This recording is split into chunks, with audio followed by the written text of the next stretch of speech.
Hello students. तो आज की इस वीडियो में हम करने जा रहे हैं क्लास 10th मैथ्स का चैप्टर नंबर 12 का फर्स्ट क्वेश्चन। और क्वेश्चन है a solid is in the form of a cylinder with hemispherical ends of same radius. The total height of the solid is 20 centimetre and the diameter of the cylinder is 14। Find surface area of the solid. तो यहाँ पे हमें question में diagram mention नहीं है, तो जब तक हमारे पास डायग्राम नहीं होगी ये क्वेश्चन हम नहीं कर पाएंगे। तो हमें सबसे पहले यहाँ चाहिए होगी डायग्राम। तो देखना क्या करना है, उन्होंने खुद बोल दिया कि सिलेंडर चाहिए, solid in the form of a cylinder with hemispherical ends of same radius. मतलब एक तो मेरे पास सिलेंडर होना चाहिए, यहाँ बना लेते हैं।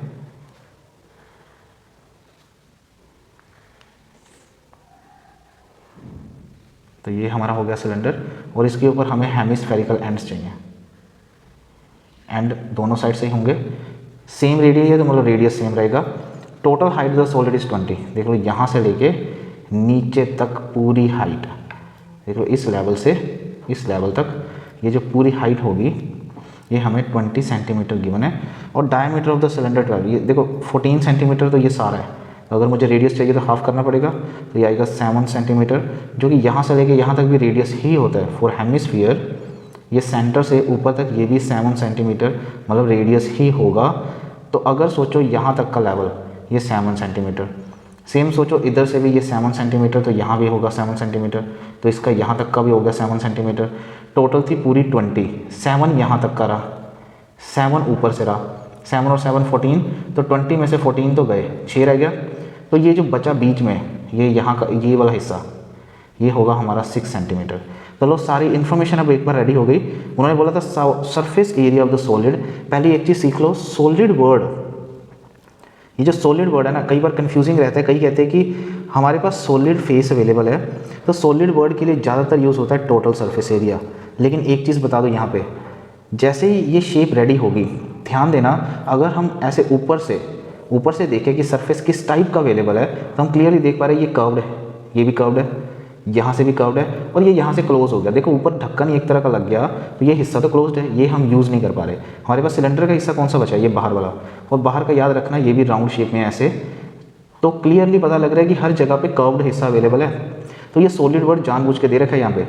नॉर्मली सॉलिड वर्ड जब भी आता है वो ज़्यादातर टोटल सर्फेस एरिया बताने की कोशिश करेगा, लेकिन याद रखना वो वर्ड के साथ होगा यहाँ पे सॉलिड सिलेंडर, ऐसे कुछ वर्ड आएंगे, सॉलिड स्फीयर, सॉलिड हेमिस्फीयर, ऐसा। अगर देखो सॉलिड वर्ड इसके साथ लगा होता तो ईजी रहता, सीधा होता टोटल सरफेस एरिया लगा दो। लेकिन यहाँ पे हमें शेप को समझना पड़ेगा, ऊपर से भी कर्व्ड, नीचे से भी कर्व्ड, और बीच वाला हिस्सा तो अवेलेबल ही नहीं है। जब इसको ढक्कन लगा दिया तो अवेलेबल ही नहीं है, बचा सिर्फ ये वाला हिस्सा, तो ये भी कर्व्ड है, सारा मुड़ा हुआ गोल हिस्सा ये। तो यहाँ हर जगह पे सी एस से लगने वाला है कर्व्ड सरफेस एरिया।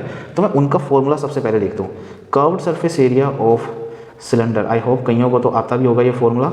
तो क्या होता है 2πRH, जहाँ पे H याद रखना, ये जो H होगी ये हाइट ऑफ सिलेंडर रहेगी, ये होगी हाइट ऑफ सिलेंडर। ये हमें उनको बताना पड़ेगा कितनी आ रही है, 6 सेंटीमीटर, डायग्राम में क्लियरली पता लग रही है, ठीक है। और उसके बाद हमें क्या चाहिए होगा, CSA ऑफ हेमिस्फीयर।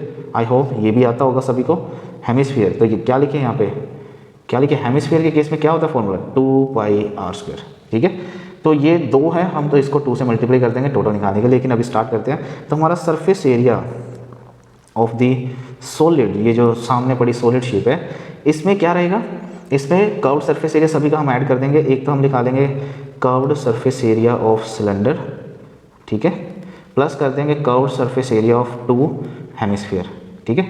ये हेमिस्फीयर का 2 हेमिस्फीयर का एरिया साथ में ऐड कर देंगे। तो यहाँ आ जाएगा 2πRH, प्लस मैंने बोला था 2 टाइम्स कर देंगे इसके एरिया को, तो हम बोलेंगे 2πr², ठीक है। तो देखो 2π कॉमन है, r कॉमन है, तो मैं बाहर निकालने जा रहा हूँ, 2πr कॉमन, h रह गया, यहाँ से ये 2 बच गया, और इधर से एक r बच गया, ठीक है। अब फिल कर दो। फिल कैसे करेंगे, किसको पता है कि पाई की वैल्यू कितनी है, ये होगी 22/7, क्योंकि क्वेश्चन में मेंशन नहीं है, मेंशन हो तो फिल करना, नहीं तो 22/7 चलने दो।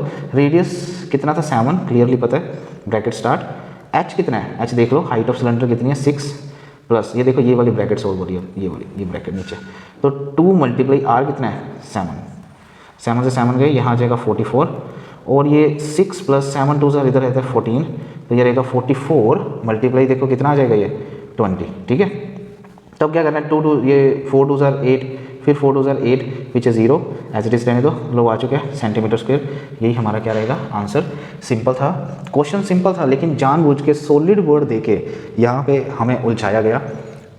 अब ज़्यादातर मैंने जितने भी मेरे पास स्टूडेंट्स पढ़ रहे हैं उनको ये बात बोली गई थी कि सॉलिड वर्ड में हमेशा टोटल सरफेस एरिया लगा देना है, लेकिन इस क्वेश्चन में स्पेशली देखो सॉलिड वर्ड भी आया लेकिन टोटल सरफेस एरिया नहीं लग रहा। तो उसका कारण समझ लेना है, सॉलिड वर्ड जब साथ में वर्ड के आता है तब तो गारंटी रहती है टोटल सरफेस एरिया लगाने की, लेकिन अब साथ में नहीं है, दूर रखा हुआ है, मतलब सिर्फ शेप को बोला जा रहा है एक तरह का कि ऐसी कोई शेप बनी और उसका नाम ऐसे वर्ड लिख दिया सॉलिड। सॉलिड इसके लिए यूज़ नहीं हो रहा, तो हम सिर्फ शेप को समझेंगे। बाहर कर्व्ड है, इधर से भी कर्व्ड है, अंदर वाला हिस्सा अवेलेबल ही नहीं हुआ क्योंकि कवर्ड हो गया। अब नीचे भी ये जो सिलेंडर है वो भी मुड़ा हुआ हिस्सा ही अवेलेबल है, उसका ये पार्ट तो अवेलेबल ही नहीं है, टोटल कैसे लगेगा? तो सिर्फ ये कर्व्ड पार्ट अवेलेबल है बाहर वाला, इधर से ये अवेलेबल है, तो वो मैंने लगा दिया, प्लस करा, कॉमन निकाला, लो सोल्व। तो ये हो गया हमारा क्वेश्चन। आई होप क्वेश्चन समझ आया होगा। तो अगर ऐसी वीडियोस और देखनी है तो लाइक करना, कमेंट करना, शेयर करना है और सभी के साथ ये वीडियो जरूर पहुंचानी है। Thanks for watching.